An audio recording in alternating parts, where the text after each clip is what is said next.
IFM News. Idol John, come in. Kinumpirmaran ni City Tourism Officer Attorney Charito Malicad adakkel ti posibilidad na mapukaw ti matang iti kalesa iti syudad ti Lawag aglalo no saan amoy tultuloy iti suporta kadakwada. Kinanana nga da iti financial assistance nga iti ti lokal na gobyerno kadagiti kutsero iti syudad kaganda na ti panagasapulda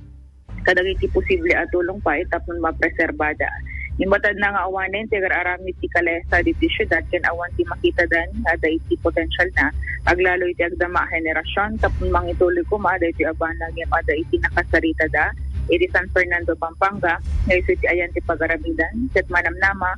ken ada iti panakabalin na, ket makiyatay apat ti lokal a gobyerno. Denggan tayo man, iti pa set interview, Senator ni Charito Malicad. Tuloy datay financial assistance kadi ito kalesa operators tayo puno na data nga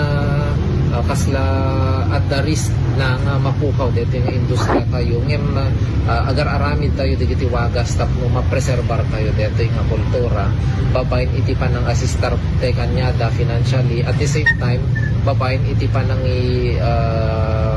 panang awis tayo kanya dakas parte no pa digiti na dumadumang aktibidades tayo kas iti pamuli na wen festival tayo ken tingamin may nga problema dito ay apo aside from the fact nga medyo awan digitay henerasyon sumorsaro ng henerasyon nga agoperate iti kalesa ket datay awan datay agar-aramid kano idin ti kalesa dito syudad ti Lawag kasla nakaisa kanon ket kasla awan met makitang potential nga skillful nga agarami diti kasjay ngem babaen iti panang bisita tayo iti may isang LGU iti San Fernando Pampanga na i-mention da kada tayo nga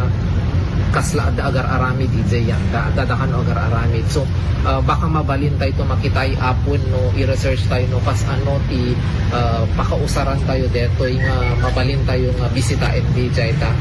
babaen ka dijay possible apong makapaaramid tayo iti kalesa tapnon agtultuloy kasi oray itultuloy tayo at effort tayo na aumet tayo mausar nga kalesa mismo useless to met laeng iso nga importante dijay nga basic nga panag tapnon mapaturas ken mapreserbar tayo dito nga kultura. Siya paset, siya panagasarita ni City Tourism Officer Attorney Charito Malicad. Damag iti syudad ti Lawag, kadwa iti 99.5 Asim Lawag, Idol John 15 Tatak, or